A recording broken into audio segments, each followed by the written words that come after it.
Dari zaman Nabi Adam alaihissalam sampai zaman Kanjeng Nabi Muhammad SAW, Allah tidak pernah sekalipun menggunakan kalimat Habib dan Habibi kecuali kepada Kanjeng Nabi Muhammad SAW. Kenapa? Karena memang hanya Allah dan Kanjeng Nabi Muhammad yang memiliki hubungan yang sangat romantis, yang sangat dekat, yang luar biasa, yang tidak dimiliki oleh para nabi dan rasul yang lain. Ini adalah panggilan mutlak dari Allah hanya kepada satu orang makhluk yang dijadikan kekasihnya di antara semua kekasihnya dengan kalimat Habib. Dan like dan subscribe channel Majelis Reaction.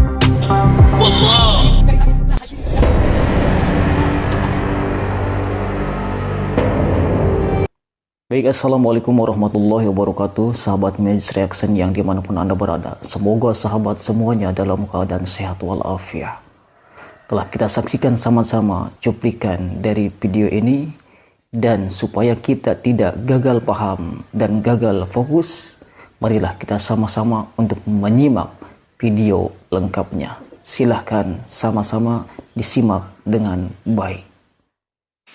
Dari zaman Nabi Adam alaihissalam sampai zaman Kanjeng Nabi Muhammad SAW, Allah tidak pernah sekalipun menggunakan kalimat Habib dan Habibi kecuali kepada Kanjeng Nabi Muhammad SAW. Kenapa? Karena memang hanya Allah dan Kanjeng Nabi Muhammad yang memiliki hubungan yang sangat romantis, yang sangat dekat, yang luar biasa, yang tidak dimiliki oleh para nabi dan rasul yang lain.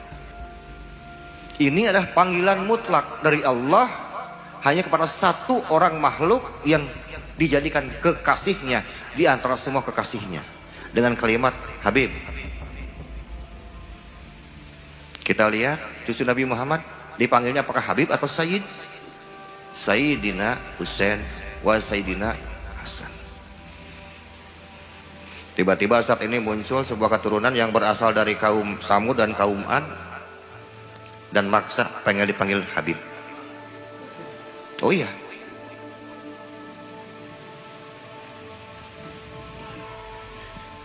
Kanjeng Nabi Muhammad diberikan konsep yang sangat besar, yang sangat global, universal, dan konsep rahmatan lil alamin, yang salah satu isinya adalah adanya egaliter, kesetaraan,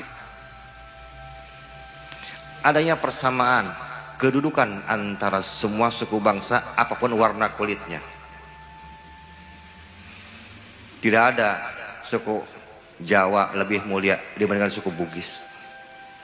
Tidak ada suku Toraja lebih mulia dibandingkan suku Bali. Tidak ada warga negara pun yang berhak mengklaim dirinya lebih mulia dibandingkan warga negara lainnya. Tidak ada. Dalam sebuah hadis dari sahabat Abi Nadrah, wa qala Nabiyyu sallallahu alaihi wasallam fi awsatil yaumil tasrik, di waktu pertengahan hari tasrik, beliau bersabda, ya ayuhan nas, wahai segenap manusia, kepada para sahabatnya, Allah rabbakum wahid wala abakum wahid, sesungguhnya Tuhan kalian satu dan leluhur kalian pun satu. La fadla li arabiyyin ala ajamin wala li ajamin ala arabiyyin. Tidak ada kemuliaan dari orang Arab atas bangsa yang lain, dan tidak pula ada keutamaan antara bangsa yang lain atas bangsa Arab. Sami mawon, sama saja buat Allah. Tidak ada suku bangsa yang lebih tinggi dibandingkan suku bangsa lainnya. Tidak ada negara yang lebih tinggi dibandingkan negara yang lainnya. Baik Arab ataupun Arab, buat Allah sama saja.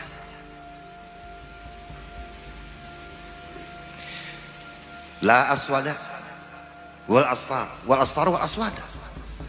Tidak pula ada keutamaan dari orang-orang yang berkulit hitam atas orang yang berkulit merah, maksudnya benua Afrika dan benua Eropa. Dan tidak pula orang-orang yang berkulit merah, orang-orang bule, lebih mulia dibandingkan dengan orang-orang yang berkulit hitam. Illa bitakwa, kecuali takwa. Dan salah satu Poin-poin dari takwa itu bukan hanya sekedar beramal soleh, sangat panjang sekali penjelasannya. Tapi salah satu poin dari orang yang bertakwa adalah hubul waton minal iman, mencintai hubul waton minal iman, mencintai bangsanya, negaranya sebagian daripada iman. Dan untuk konteks negara Indonesia, negara kesatuan Republik Indonesia, ad-dinu bila Pancasila, kal jasadi bila ruh. Agama tanpa Pancasila seperti jasad tanpa ruh. Orang boleh beragama apapun di negara kita, tapi wajib berpancasila. Konsep Pancasila adalah sebagian ruh dari sekarang konsep Risalatul Madinah yang berisi 56 sampai 58 kesepakatan Kanjeng Nabi Muhammad dengan para kabilah di zamannya, dan ruhnya dibawa oleh para founding father, para ulama kita, jadilah Pancasila. Jadi ini adalah ruhnya. Jadi Pancasila min sunnati Nabi Muhammad SAW. Pancasila adalah sebagian dari sunnahnya Kanjeng Nabi Muhammad SAW. Bahkan hukumnya wajib di Indonesia. Saking hebatnya Pancasila, kita bicara fakta. Inilah pentingnya harmonisasi antara agama dan Pancasila di bumi Nusantara. Lihat negara Arab, di mana pertama kali sekarang Jibril turun, Jazirah Arab. 124.000 Nabi dan Rasul diturunkan di mana? Jazirah Arab. Tanah mana yang pertama kali diinjak oleh malaikat Jibril sebagai sekarang penyampai wahyu? Jazirah Arab. Makam Nabi, Rasul di mana? Jazirah Arab. Pertanyaannya, lalu kenapa Jazirah Arab sekarang banyak yang porak-poranda? Lihat Suriah, Libya, Irak, Palestina, negaranya para nabi, porak-poranda. Kenapa?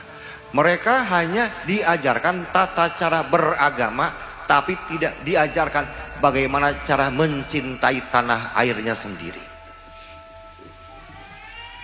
Dan inilah bukti kesaktian Pancasila hanya ada di negara Indonesia.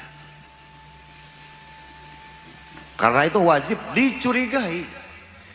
Orang yang beragamanya taat, soleh, bolak-balik ke masjid, dikir sholawat ribuan kali, tapi anti Pancasila, tidak mau mengamalkan nilai-nilai luhur Pancasila, tidak mau hidup berbaur dengan orang-orang yang berbeda agama, berbeda suku. Hati-hati, karena Kanjeng Nabi Muhammad mengajarkan kesatuan, united. Siapapun boleh hidup bermasyarakat. Berbeda agama, berbeda suku bukan sebuah alasan untuk tidak mencintai negeri dan bangsa kita sendiri.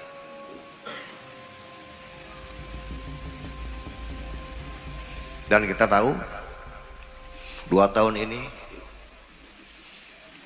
kita sedang mengalami penjajahan intelektual, penjajahan spiritual, dan nilai-nilai kemasyarakatan yang lain. Bhinneka Tunggal Ika sedang diobok-obok dari dalam. Ada sebuah kelompok yang merasa lebih tinggi dibandingkan kelompok lainnya.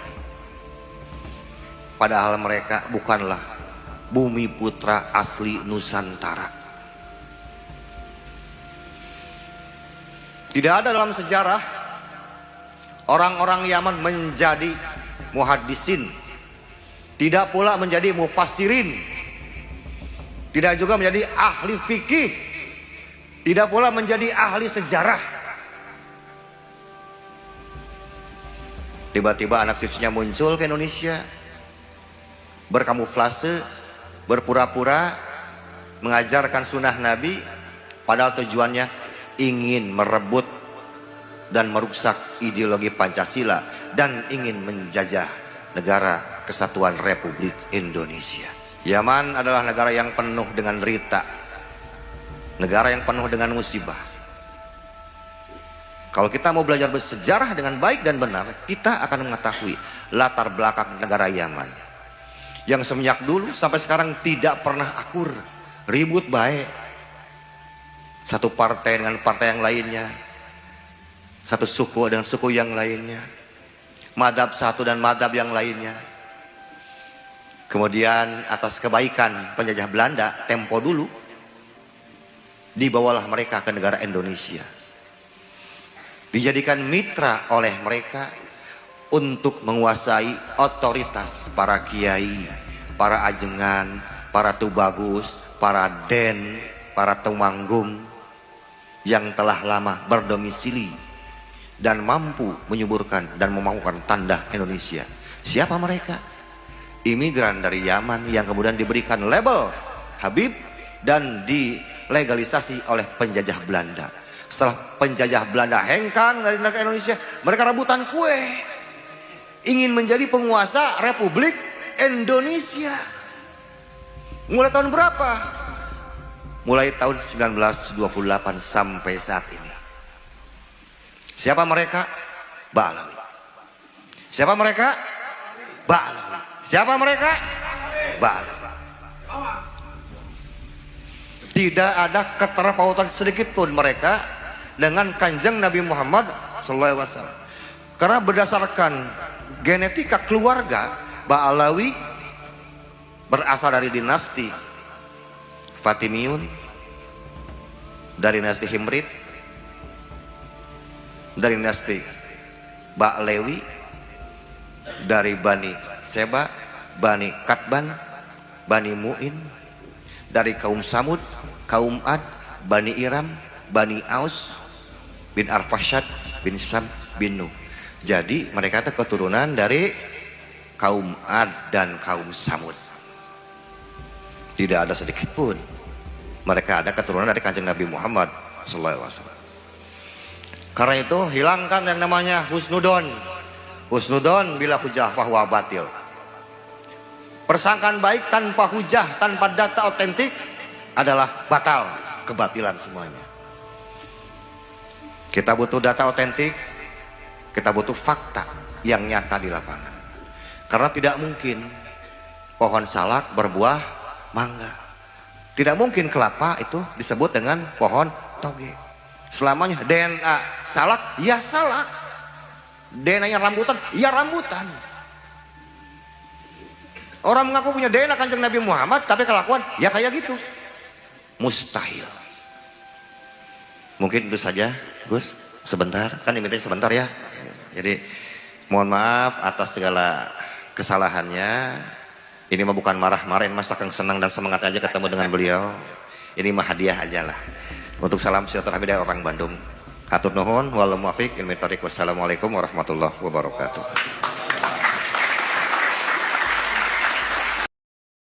Baik sahabat Majlis Reaction yang dimanapun Anda berada, telah kita saksikan sama-sama video lengkap dari pernyataan ini dan dari video ini. Semoga bermanfaat dan tetap semangat. Wassalamualaikum warahmatullahi wabarakatuh.